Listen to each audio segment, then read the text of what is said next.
August 24th, 1942. 14,000 feet above the Solomon Sea, 50 miles northeast of Guadalcanal.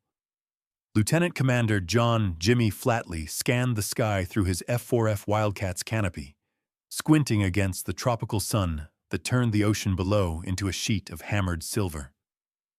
The engine roared in front of him. Loud, dependable, brutally American. Sweat soaked his flight suit despite the altitude. The temperature gauge read normal. Oil pressure good.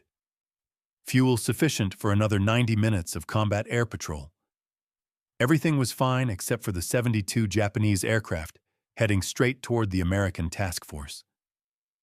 "Scarlet Leader, this is Big Dog." The voice crackled through Flatley's headset, the fighter direction officer aboard USS Saratoga, watching the radar plot that showed what was coming. Vector 270. Angels 12? Large raid inbound? Estimate 60 plus bandits. Flatley keyed his radio. "Scarlet Leader copies. All Scarlet aircraft. Form on me. We're going hunting." He counted heads visually. Standard procedure because radio discipline mattered when you were outnumbered. 18 Wildcats formed up around him in 3 plane sections, their stubby wings and blunt noses making them look exactly like what Japanese pilots had been saying for 9 months. Obsolete, outclassed, doomed. The Japanese weren't entirely wrong. Flatley had flown Wildcats since before Pearl Harbor, and he knew their limitations like he knew his own weaknesses. The F4F was slower than the Zero, maybe 30 knots slower in level flight. It couldn't turn with a Zero, couldn't climb with a Zero. In a traditional dogfight, the kind of swirling, twisting aerial knife fight that pilots dreamed about, the Zero was simply superior. Every engagement report from the early war confirmed it.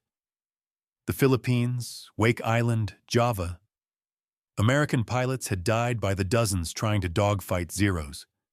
The Zero was lighter, more agile, could turn inside anything the Allies flew. Japanese pilots treated air combat like samurai sword fighting, elegant, precise, based on superior maneuverability. They'd built the perfect fighter for 1935.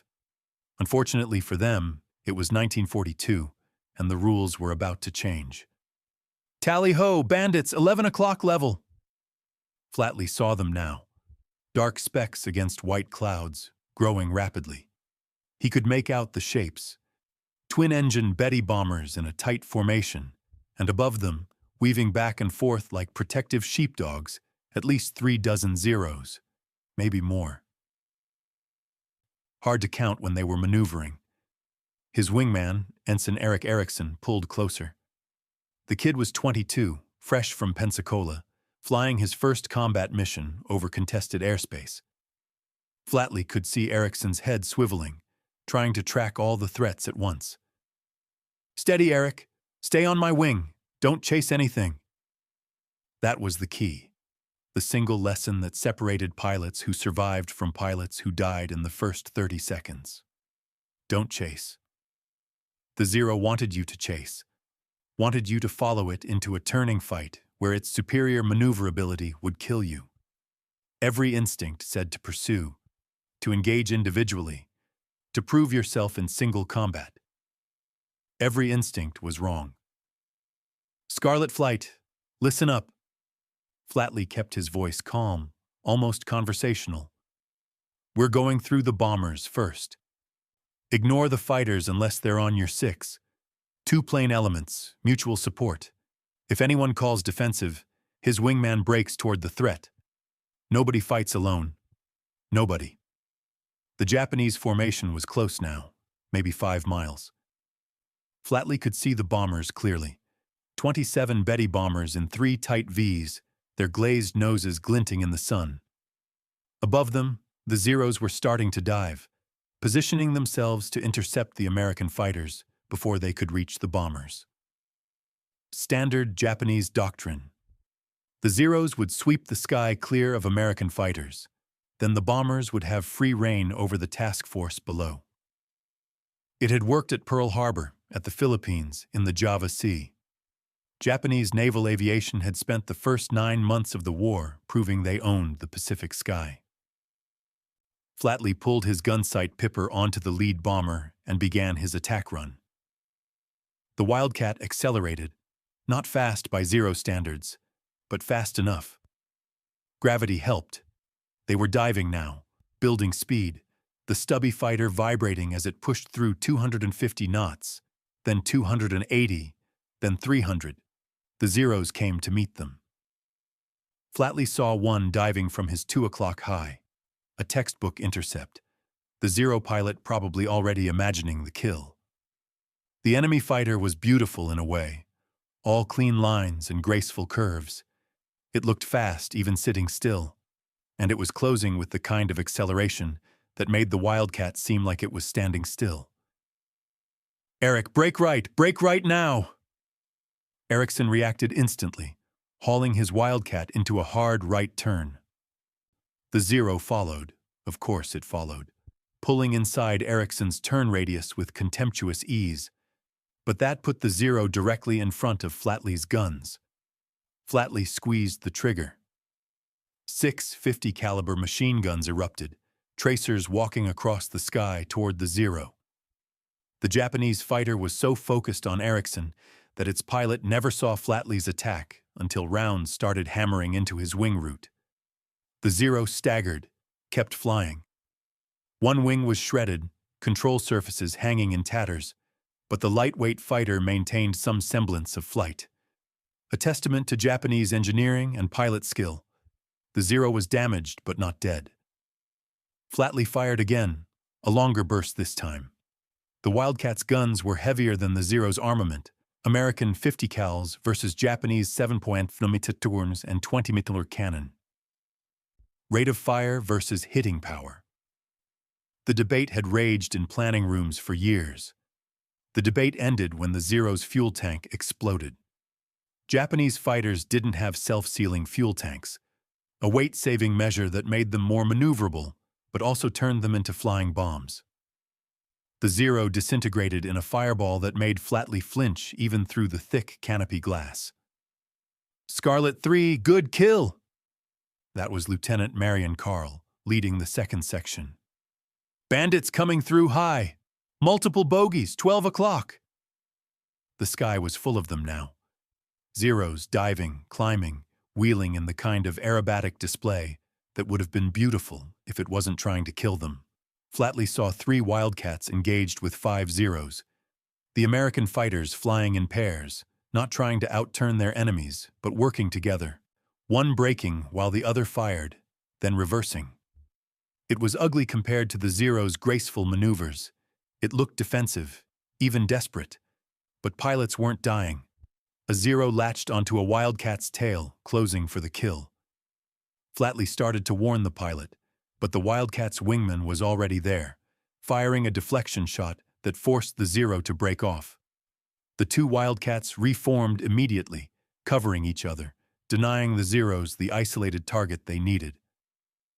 This was the Thach Weave, named for Lieutenant Commander John Thach, who'd figured out that if American fighters couldn't outturn Zeros, they could outthink them. 2 planes, weaving back and forth, each covering the other's tail. Simple, brutally effective, and completely alien to Japanese fighter doctrine, which emphasized individual skill and single combat. Flatley pressed through toward the bombers. A Zero came head-on, a terrifying sight, the fighter growing from a speck to a threat in seconds. Both pilots fired. Flatley felt rounds hit his Wildcat, a hammering sensation through the airframe, like someone hitting the fuselage with a sledgehammer. The Zero flashed past. So close Flatley could see the pilot's face. He checked his instruments, oil pressure dropping, engine temperature rising. Rounds had hit something important. But the engine was still running, the controls still responded, and his guns still fired. The Wildcat was built like a tank. Armored cockpit, self-sealing fuel tanks, rugged construction that could absorb punishment that would have destroyed lighter fighters. "I'm hit but functional," he reported. continuing attack. Below him, Eric Erickson had reached the bombers. The young ensign's guns tore into a Betty, walking fire from engine to fuselage. The bomber didn't explode. Japanese aircraft were tougher than people thought, but it fell out of formation, trailing smoke, losing altitude. Probably wouldn't make it home. The battle dissolved into chaos, the kind of swirling three-dimensional knife fight where survival measured in seconds and victories measured in staying alive long enough to see another engagement. Flatley lost track of individual opponents. He fired at targets of opportunity, broke when Zeros got too close, reformed with whatever Wildcats he could find. His engine was getting worse. The oil pressure gauge showed red. He had maybe 10 minutes before it seized completely. All Scarlet aircraft, this is leader. We're breaking off. Form on me, heading 180. Let's go home.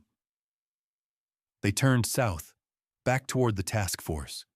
Behind them, the Japanese formation was scattered, several Bettys smoking or falling, Zeros disengaging to escort the damaged bombers home. It wasn't a clean victory. Nothing about this war was clean, but it was a victory nonetheless. Flatley counted heads as they reformed. 17 Wildcats. One was trailing smoke but flying. Everyone was low on ammunition. Several, like his own, were damaged. But they were alive. And they'd stopped 72 Japanese aircraft with 19 fighters that the enemy had dismissed as obsolete. The oil pressure gauge hit 0. Flatley's engine seized with a grinding shudder that he felt through his boots. The propeller windmilled to a stop. He was 30 miles from the carrier, at 8,000 feet, in a dead fighter over shark-infested water. Jimmy Flatley smiled. He had altitude, he had airspeed, and he had a Wildcat that glided like a brick, but still glided. Obsolete. The Japanese could keep saying it. Maybe they'd even believe it. Right up until the moment when 19 obsolete fighters proved that superior tactics, better construction, and sheer American stubbornness could beat Japanese technological advantage. Flatley aimed for the carrier and began his long, engineless glide home. Flatley made it back to the Saratoga on fumes and prayer, or rather, on altitude and aerodynamics. The dead Wildcat had glided like a streamlined anvil, losing height at a rate that made every mile feel like a gamble. He'd touched down on the carrier deck with no engine, no hydraulic pressure, and a landing gear that deployed through sheer mechanical stubbornness. The arresting hook caught the wire. The Wildcat stopped. Deck crews swarmed the aircraft before he'd even unbuckled. "Sir, your bird's shot to hell," the plane captain said, examining the bullet holes. "Count 17 hits. Engines gone. Hydraulics severed. Aileron control cables half cut. How'd you even make it back?" Flatley climbed out, legs shaking from adrenaline crash. "Grumman builds them tough." It was true. The F4F Wildcat was built by Grumman Aircraft Engineering Corporation, a company that would later earn the nickname Grumman Iron Works for building aircraft that refused to die even when they should. While the Zero sacrificed durability for performance, the Wildcat was armored, redundant, overbuilt. It was the difference between a rapier and a broadsword. In the early months of the war, that difference had seemed meaningless. December 1941, the Philippines. American pilots had taken Wildcats, some still in their factory paint, against seasoned Japanese aviators flying Zeros. The results had been catastrophic. The Zero could outclimb, outturn, and outmaneuver American fighters with contemptuous ease. Pilots who tried traditional dogfighting tactics died. Entire squadrons were wiped out in weeks. The after-action reports made grim reading. One pilot wrote, "Attempting to dogfight the Zero is suicide. The aircraft can turn inside anything we have.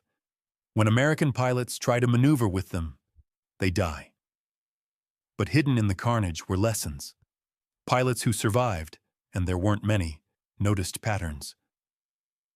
The Zero was fragile. One solid burst from 50 caliber guns and it burned. The Zero had no armor. A wounded Zero pilot usually became a dead Zero pilot. The Zero's controls stiffened at high speed, making it harder to maneuver in a dive. The Zero was unbeatable in a turning fight. So stop turning. Lieutenant Commander John Jimmy Thach had figured it out first. Thach was a fighter tactician stationed at NAS North Island in San Diego, spending his days analyzing combat reports and running mental simulations. He'd never faced a Zero in combat, but he'd read every account of pilots who had. What he realized was simple.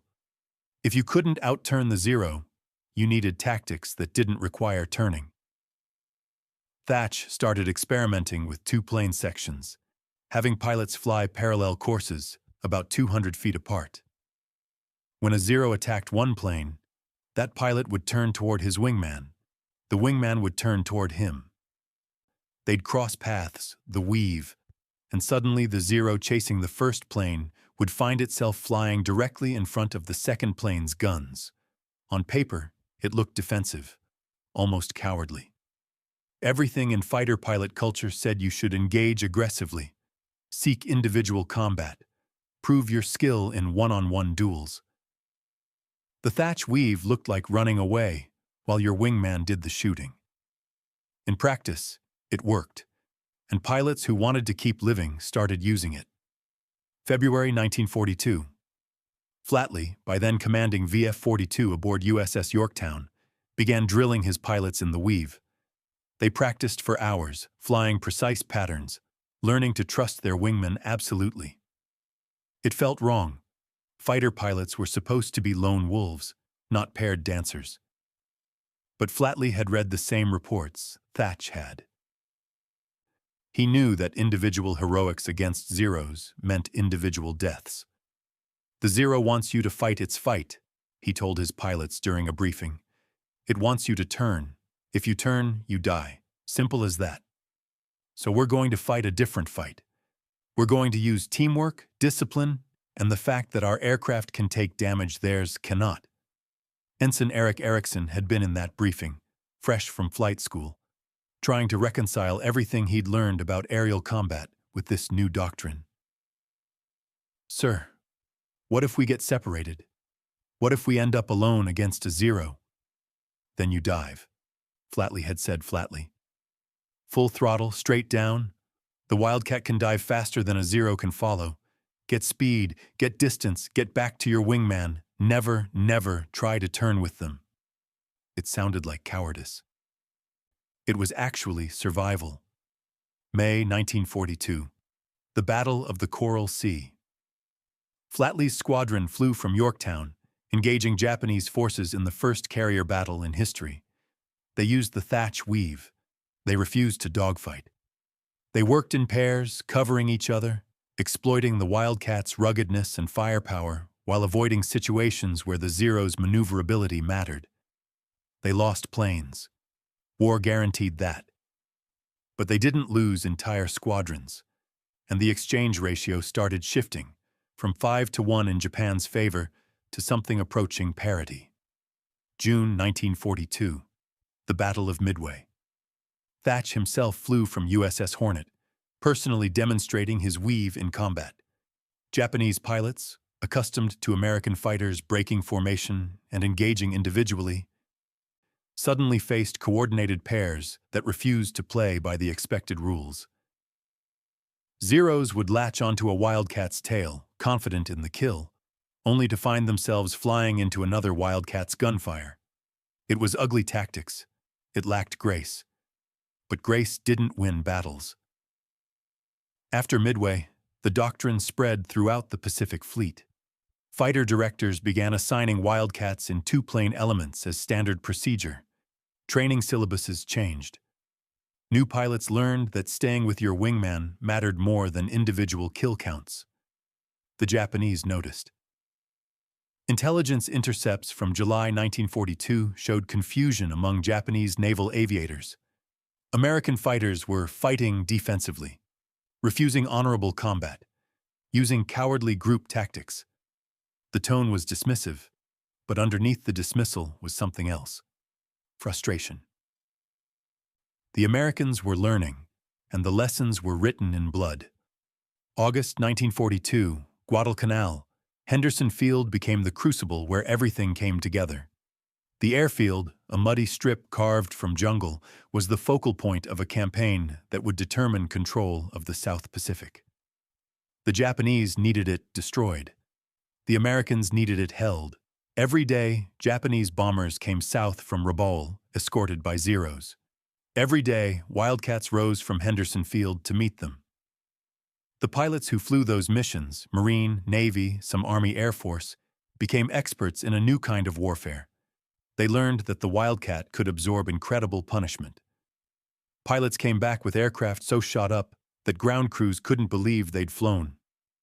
One Wildcat landed with 72 bullet holes, its right aileron completely gone, fuel streaming from punctured tanks.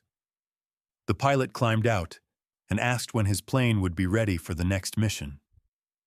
They learned that teamwork beat individual skill. A mediocre pilot with a good wingman could survive against ace Zero pilots. An ace pilot alone was a statistic waiting to happen. They learned that the Zero's lack of armor and self-sealing tanks was a fatal weakness. One good burst from 650 calibers could turn a Zero into a fireball. Japanese pilots had to be perfect. One mistake, one moment of exposure, and they died. American pilots could make mistakes and live. Captain Marion Carl, flying from Henderson Field, shot down his 10th Zero in early August, using a tactic that would have been suicide 6 months earlier. He let a Zero get on his tail, then radioed his wingman. The wingman came in from the side, fired a 2-second burst, and the Zero disintegrated. Carl never even maneuvered. He just kept flying straight while his wingman did the work. "It feels wrong," Carl admitted later. "Everything in your training says you should be the one doing the shooting. But alive and feeling wrong beats dead and feeling heroic." The Japanese kept adapting too. Their pilots were skilled, experienced, and learning from the same brutal classroom. They started trying to separate American fighters, to isolate individuals. They began using altitude advantages more systematically. Some started flying in pairs themselves, copying the American tactic. But they were flying Zeros, aircraft designed around a doctrine that emphasized individual maneuverability. The Zero was optimized for a kind of combat that was becoming obsolete. Every design choice that made it more agile also made it more fragile. Every pound saved by eliminating armor was a pound that might have saved a pilot's life. By mid-August, the mathematics were shifting. American pilots were still being killed. This was war, and war killed people. But they were killing Japanese pilots too, and increasingly, the exchange favored the Americans. Not because the Wildcat was better than the Zero in any measurable way, but because American doctrine had evolved faster than Japanese doctrine could adapt. August 23, 1942, the night before the Battle of the Eastern Solomons. Flatley sat in the Saratoga's ready room, briefing his pilots for what intelligence said would be a major Japanese push. The room smelled like coffee, sweat, and the peculiar tension that came before significant combat. "Tomorrow's going to be big," he said. "Intelligence estimates 60-plus bandits, maybe 70. They're coming for the task force, and we're all that stands between them and our ships." 19 pilots looked back at him. Some were veterans who'd been flying since before Pearl Harbor. Some, like Erickson, were so new their flight suits still looked crisp. All of them had that look, the one that came from knowing that tomorrow, mathematical probability said some of them wouldn't come back. "You know the drill," Flatley continued. "Pairs, mutual support, nobody chases, nobody tries to be a hero. We fight their aircraft, not their doctrine. The Zero wants a dogfight. We're giving them something else." He looked at the faces, at boys trying to be men, at men trying to stay alive long enough to go home. The Japanese think the Wildcat is obsolete. Let them keep thinking it. While they're thinking, we'll be shooting. Someone laughed, nervous but genuine. The tension broke slightly. That night, Flatley wrote a letter to his wife. He didn't mention the odds or the intelligence estimates, or the fact that 19 fighters against 70-plus aircraft was the kind of mathematics that kept you awake. He wrote about home, about plans for after the war, about the garden they'd plant. He sealed the letter and left it in his locker, just in case. Then he went to sleep, because tomorrow would require every bit of skill, discipline, and luck he could muster. Tomorrow, obsolete fighters would prove that doctrine mattered more than design specifications. Tomorrow, the Thach Weave would face its ultimate test.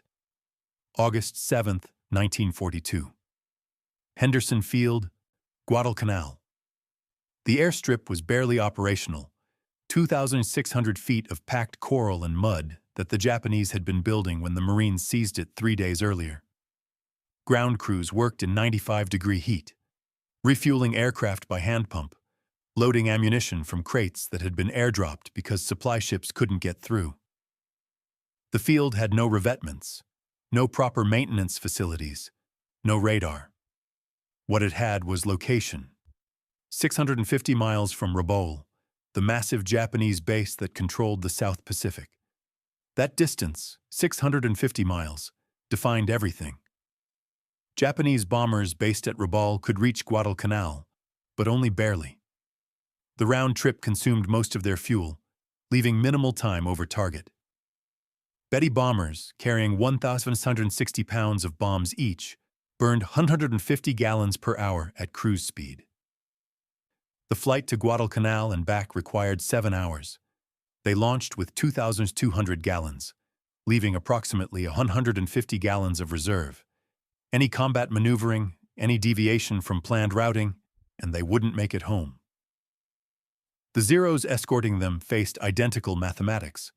The A6M carried 145 gallons internally.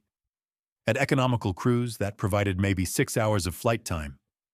Combat operations, full throttle, evasive maneuvering, sustained engagement, consumed fuel at 3 times the normal rate.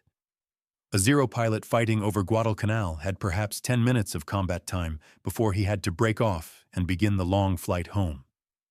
10 minutes to shoot down American fighters, suppress ground fire, and protect the bombers.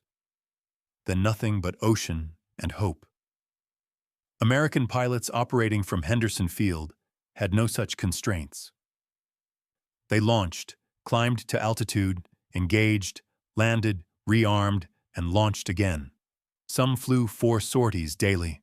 A Wildcat damaged over the field could glide to a landing. A Zero damaged 650 miles from base was a dead pilot over open ocean. The mathematics favored defense.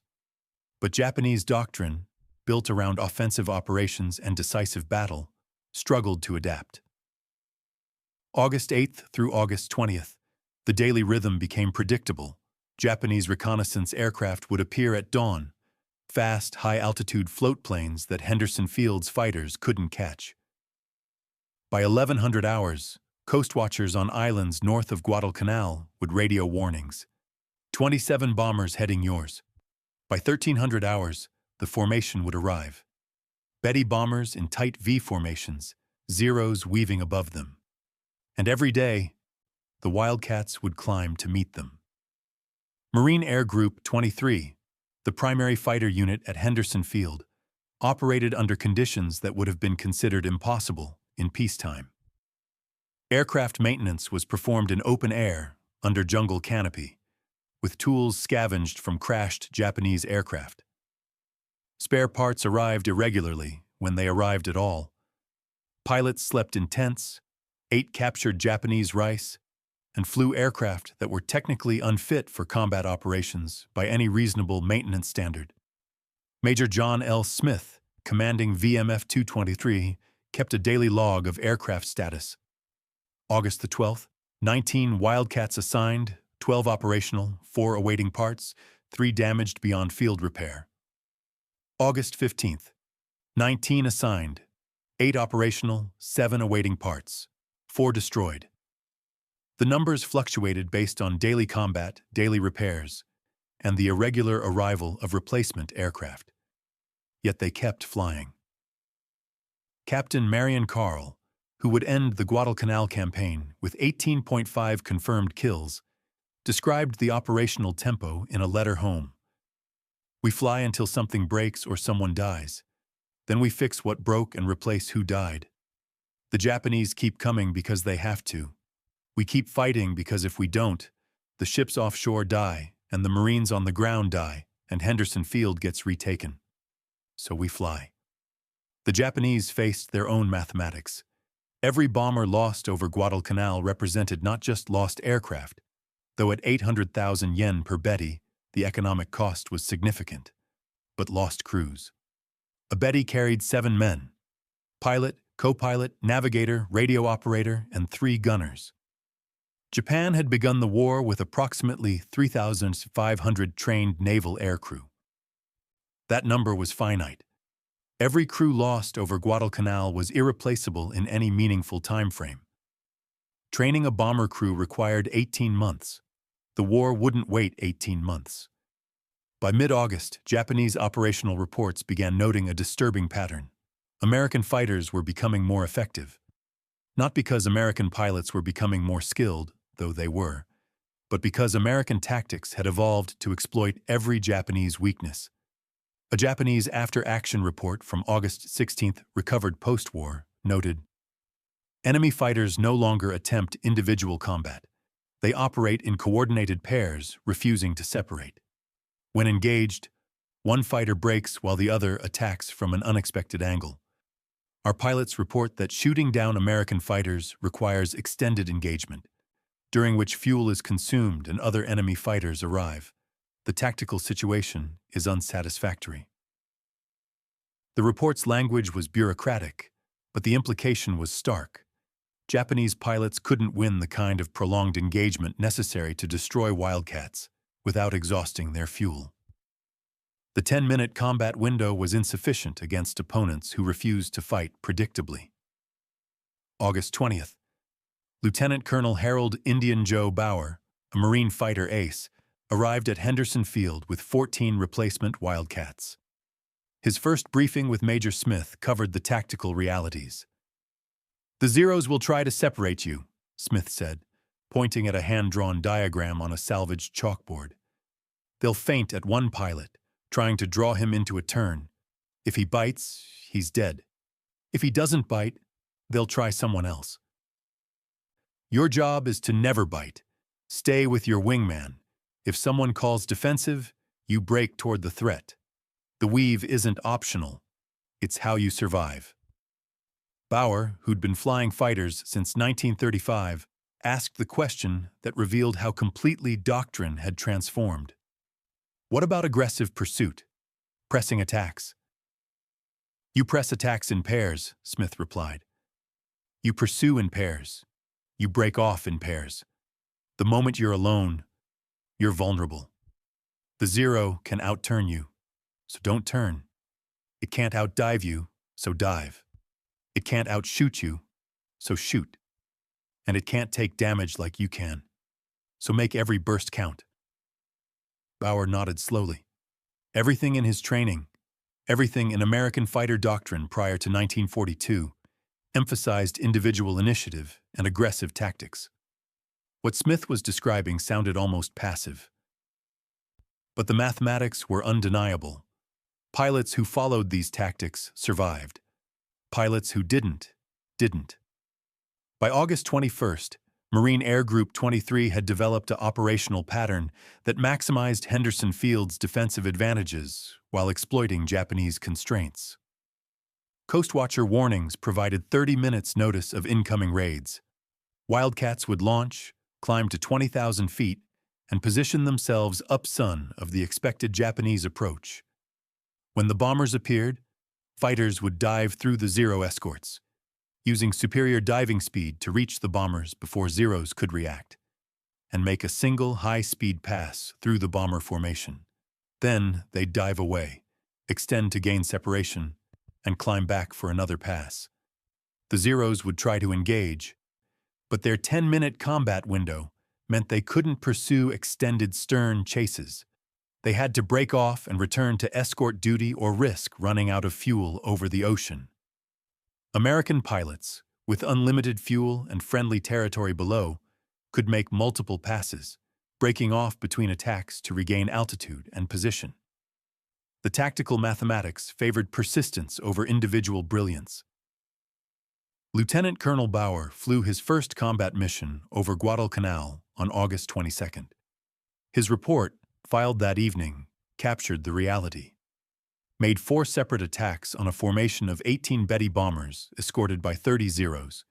Each attack: dive from altitude, single high-speed pass, break away before Zeros can engage effectively. Shot down 1 Betty confirmed, 1 probable. Took minor damage from bomber defensive fire. Zero pilots attempted pursuit, but broke off after initial maneuvers, presumably fuel concerns. This tactic is effective but requires discipline.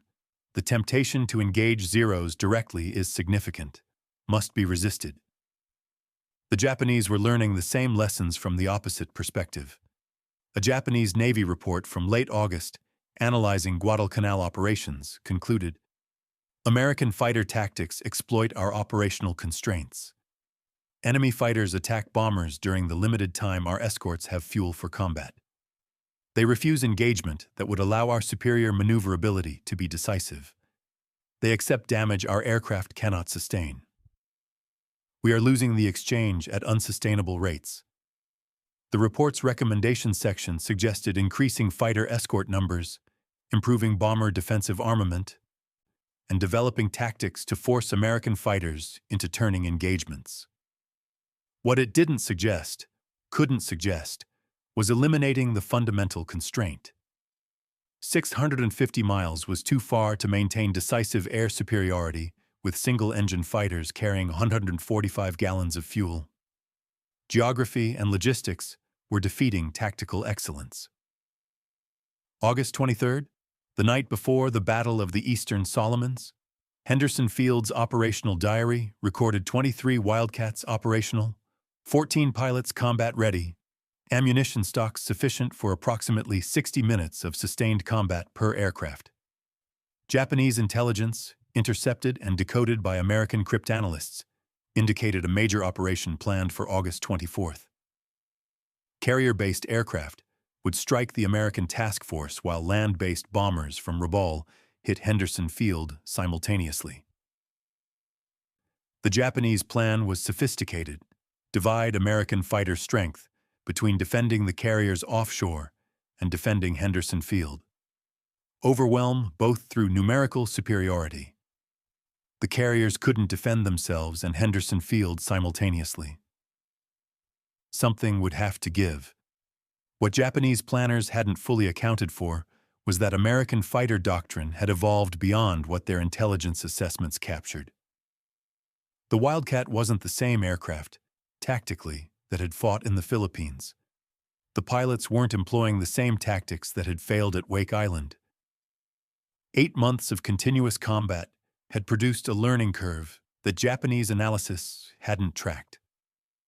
The Wildcat was still slower than the Zero, still couldn't turn with the Zero, still looked on paper like the inferior aircraft. But doctrine had transformed what inferior meant, and tomorrow, 72 Japanese aircraft would discover that paper specifications didn't determine combat outcomes. Flatley, aboard the Saratoga, reviewed the same intelligence: 19 operational Wildcats, 72 inbound Japanese aircraft, maybe more. The mathematics were unfavorable, but mathematics assumed equal tactics, equal doctrine, equal willingness to trade losses. The Japanese were about to discover that none of those assumptions still applied. August 24th, 1942. 1347 hours, 14,000 feet above the Solomon Sea. The radar plot aboard USS Saratoga showed what Lieutenant Commander Flatley already knew from visual contact: 72 aircraft inbound. The fighter direction officer's voice remained professionally calm, but the numbers spoke for themselves. 27 Betty bombers in 3 9-plane formations, escorted by 45 Zeros, 3 full Chutai of fighters operating in coordinated groups of 9 aircraft each. Against this force, 19 Wildcats. The mathematical disparity, 3.8 to 1, would have been considered operationally prohibitive in pre-war doctrine. Navy fighter direction manuals from 1940 recommended minimum parity for defensive operations, preferably 1.5.1 advantage for attackers. What those manuals hadn't anticipated was that the relevant ratio wasn't aircraft to aircraft, it was doctrine to doctrine. Flatley keyed his radio. All Scarlet aircraft, combat spread formation. Sections maintain 200-yard separation. We're going through the fighters to hit the bombers. First pass, dive attack, targeting lead elements. Break on my call. Reform at 8,000 feet. The 19 Wildcats split into 2 plane elements, 9.5 pairs, though Flatley flew alone as overall coordinator. Each pair positioned with geometric precision.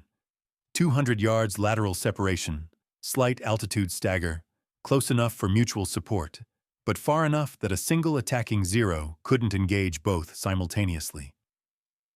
Japanese formation doctrine emphasized tight groupings, fighters in close 3-plane shotai, wingtip to wingtip, demonstrating formation flying discipline. It looked impressive. It also meant that when one aircraft maneuvered, all 3 had to adjust simultaneously.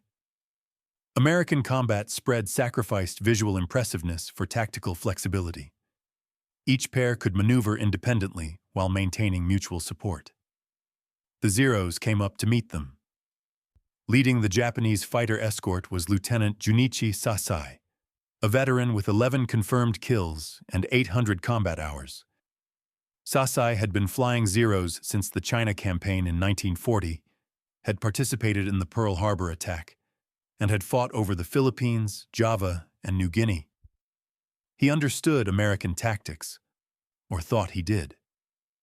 The intelligence briefings he'd received described American fighters as employing defensive paired tactics, refusing individual engagement, relying on aircraft durability rather than pilot skill. What those briefings didn't capture was how completely American doctrine had evolved in 8 months of continuous combat refinement. Sasai led his 9-plane Chutai into a diving attack on Flatley's formation, expecting the American fighters to break defensively, to scatter, to create individual targets that superior Zero maneuverability could exploit. Instead, the Wildcats maintained formation, their paired elements weaving in coordinated patterns that created overlapping fields of fire. A Zero dove on Ensign Ericsson's Wildcat. Ericsson broke right, not away from the threat, but toward his section leader, Lieutenant J.G. John Kleinman. The turn brought both aircraft together, crossing paths. The Zero, committed to its attack on Ericsson, suddenly found itself flying perpendicular to Kleinman's guns. Kleinman fired a 2-second burst. 6 50-caliber machine guns, firing at 800 rounds per minute collectively, put approximately 160 rounds into the air. At 300 yards range, perhaps 30 rounds connected. For the Wildcat's heavy 50-caliber ammunition, each round weighing 1.7 ounces, traveling at 2,800 feet per second, 30 hits was catastrophic. The Zero's left wing separated at the root. The aircraft entered an uncontrollable roll, spinning downward, trailing fuel vapor that ignited at 8,000 feet. Sasai watched one of his pilots die in approximately 4 seconds of actual combat, faster than traditional dogfighting could have achieved, faster than Japanese tactical doctrine had prepared for. Flatley pressed his attack toward the bombers. The Zeros tried to intercept, but the Wildcat formation's geometry created a tactical problem Japanese doctrine hadn't solved. Engaging one American fighter meant exposing yourself to his wingman. Engaging the wingman meant the original target could maneuver into firing position. The only solution was coordinated attacks by multiple Zeros, but coordinating attacks required radio communication, and Japanese tactical radio discipline emphasized radio silence to prevent interception. The Betty bombers, meanwhile, maintained their tight V formations, doctrine designed for mutual defensive fire. Each Betty carried 4 7.7mm machine guns and one 20mm cannon, theoretically creating overlapping fields of fire that would force attacking fighters to break off or die. The theory assumed attackers would make slow, sustained approaches, trading fire with bomber gunners. Flatley dove at 350 knots, 100 knots faster than pre-war fighter doctrine considered safe for gunnery. At that speed, the Wildcats' control surfaces stiffened, making precise aiming difficult. But the speed also reduced exposure time to bomber defensive fire from 6 seconds to approximately 2 seconds. American pilots were accepting reduced accuracy in exchange for increased survivability. Flatley's 650 calibers opened fire at 400 yards, longer range than standard doctrine recommended, but the heavy bullets retained lethality at extended distances that lighter caliber weapons couldn't match. His tracers walked into the lead Betty's starboard engine. The engine cowling disintegrated, oil sprayed across the wing. The propeller seized, and the asymmetric drag pulled the bomber out of formation. Behind Flatley, Lieutenant Marion Carl and his wingman, Ensign G.L. Wren, made a coordinated attack on the same formation's second element. Carl fired into one Betty while Wren targeted another. The Japanese formation leader, attempting to maintain tight formation discipline, couldn't maneuver away without disrupting the entire group. The Bettys absorbed damage rather than breaking formation, a doctrinal decision that prioritized group cohesion over individual survival. Carl's target caught fire. The Betty didn't explode. Japanese bombers were more structurally robust than American pilots typically credited, but fire consuming the fuselage was effectively a kill. The crew would have perhaps 30 seconds before flames reached the bomb bay or fuel tanks. 7 men aboard. Maybe 2 would successfully bail out at this altitude. Probably none. The tactical mathematics were shifting in real time. 3 Betty bombers damaged or destroyed within 90 seconds. But the Japanese still had 24 operational bombers and 45 Zeros, and the Wildcats had expended approximately 15% of their ammunition. Sustaining this exchange rate required precisely the kind of tactical discipline that pre-war fighter doctrine considered incompatible with aggressive combat operations. Sasai, watching the American fighters break away and extend before the Zero escorts could engage effectively, recognized the tactical problem. The Americans were fighting a different kind of combat, one where engagement time was controlled by the attacker, where speed and discipline replaced maneuverability, where paired mutual support made individual Zero superiority irrelevant. He radioed his formation. Pursue the enemy fighters. Do not allow them to disengage. But do not allow required fuel the Zeros didn't have. Sasai's 9-plane Chutai had launched from carrier Shokaku at 12:15 hours. Current time, 1,351 hours. They'd been airborne 96 minutes, with another 90 minutes flight time to return to the carrier. That left approximately 60 minutes of fuel, perhaps 20 minutes at combat power, before they had to break off and conserve fuel for the return flight. The Wildcats, operating from carriers 60 miles away, could fight until their ammunition was exhausted. The Zeros had to preserve enough fuel to get home. Tactical advantage belonged to whoever could sustain operations longest. Flatley reformed his fighters at 8,000 feet, conducting a rapid tactical assessment. Visual inspection of his formation, 17 Wildcats still operational. 2 had sustained damage requiring immediate return to carrier. Ammunition remaining, approximately 70% across the formation. Fuel, adequate for another 40 minutes of combat operations. He keyed his radio. Second pass. Same tactics. Hit the bombers, break before the Zeros can establish pursuit. We're going to keep doing this until either they break off or we run out of ammunition. The Japanese formation had tightened after the first attack. Bombers closing intervals, Zeros positioning more densively above and around the bomber stream. Standard response to fighter attack. But tightening formation increased vulnerability to coordinated strikes while providing minimal additional defensive advantage against high-speed diving attacks.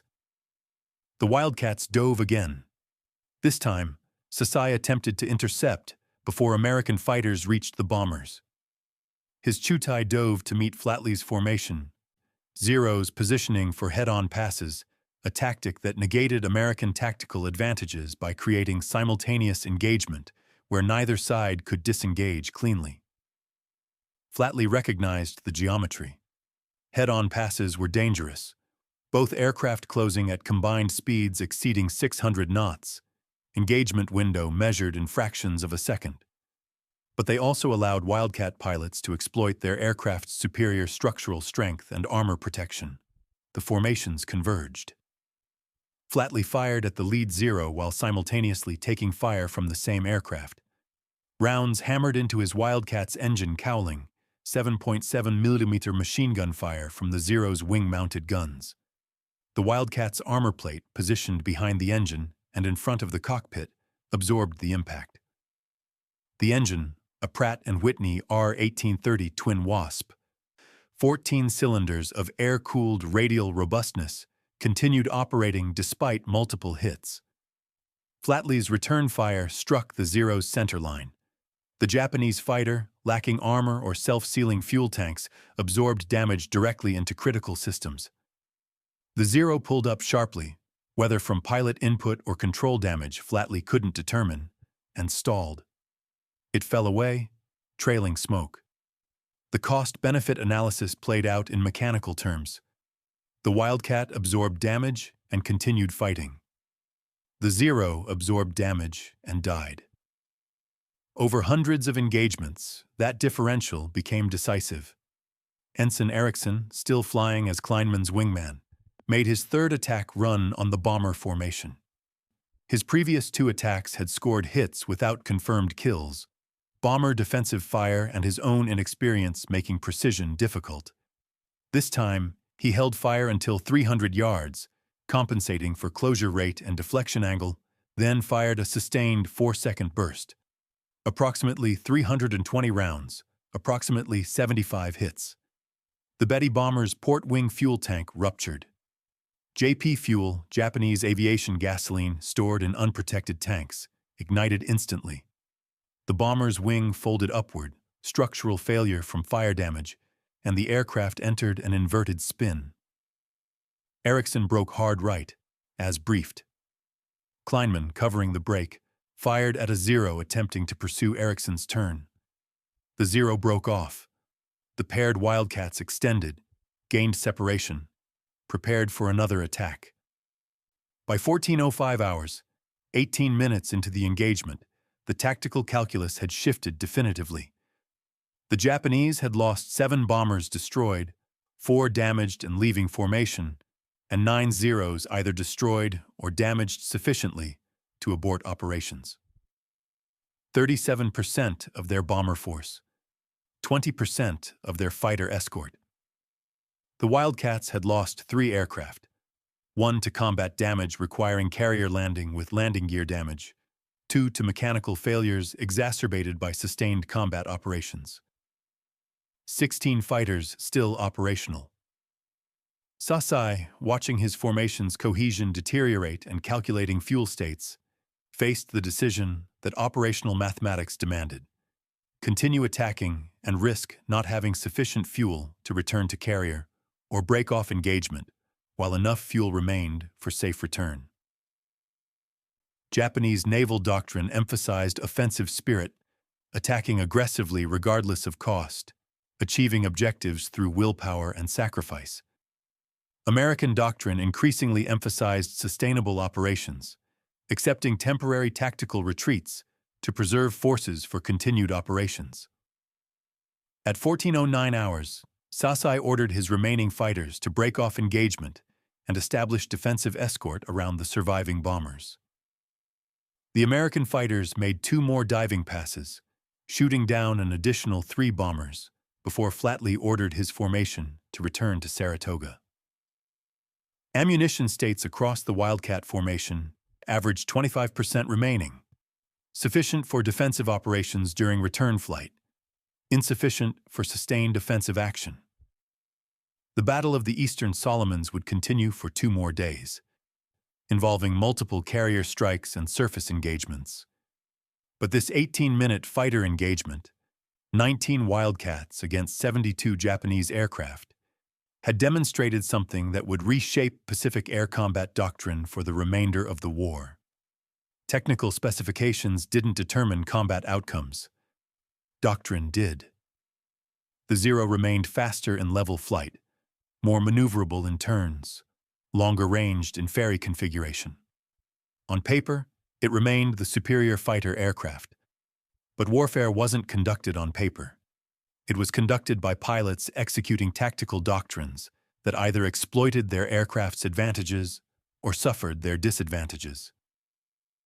American pilots, flying obsolete Wildcats, had developed tactical doctrine that made the Zero's advantages irrelevant while ruthlessly exploiting its weaknesses. Japanese pilots, flying superior aircraft, executed tactical doctrine that hadn't evolved to counter American tactical innovations. By late August 1942, the exchange ratio over the Solomons had shifted to near parity.